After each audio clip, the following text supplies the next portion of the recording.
I'm not really worried about what audience I'm appealing to, if it's just mentally ill people or if I'm reaching a lot of different people. I'm just worried about getting my message out there and stopping stigma and abuse of mentally ill people and stopping the cycles that go on and so that things like this that happen where mentally ill and brain injured people who end up in houses that are in apartments that are unlivable or uninhabitable get the help they need instead of social workers and human services just leaving them and being like, well, that's your problem, we're not going to help you, even when they're on in-home waivers and they're supposed to have in-home workers and they go without workers for months and months. And to let those mentally ill individuals or brain injured individuals know that they are supposed to, you know according to God, if they believe in God, give forgiveness and not become spiteful and hateful, even though I become that way. And I really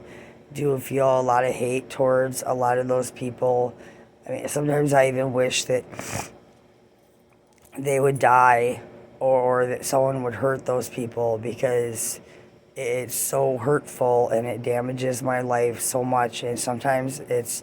causes physical disability upon me and physical illness for them to do this to me.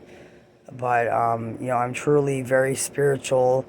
and I grant forgiveness over and over again to people who harm me, because you're really supposed to forgive people. But really, it's this is to get the stigma out there, let people know that stigma is wrong, and the way that people do these things to people like me really harms us, and it really causes physical harm. It damages our bodies, our lives, causes cycles that are harmful over and over again, and it destroys our lives, slanders us, and there's really no way for us to repair the damage that is caused to our life by social workers that are supposed to help us.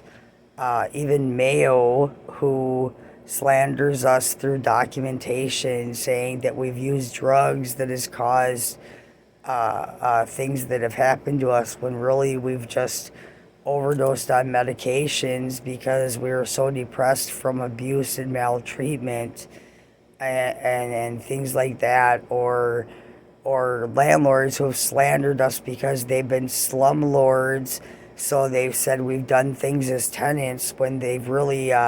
just left us in apartment buildings with mold and fungus and roaches. But they want to look like the good guy and us the bad guys, so they've lied about us.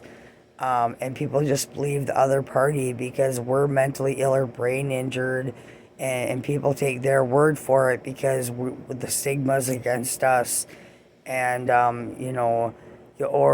the cops come to arrest us because somebody accused us of something, and they don't even question whether we did anything wrong or ask for our side of the story, because we're diagnosed with a mental illness. They assume we're guilty and just put us in cuffs and take us away, when you're supposed to be innocent until proven guilty.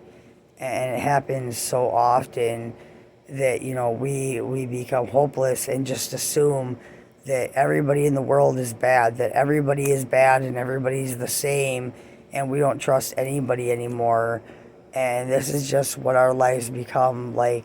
this pit of endless tragic events and cycles that deteriorate our life.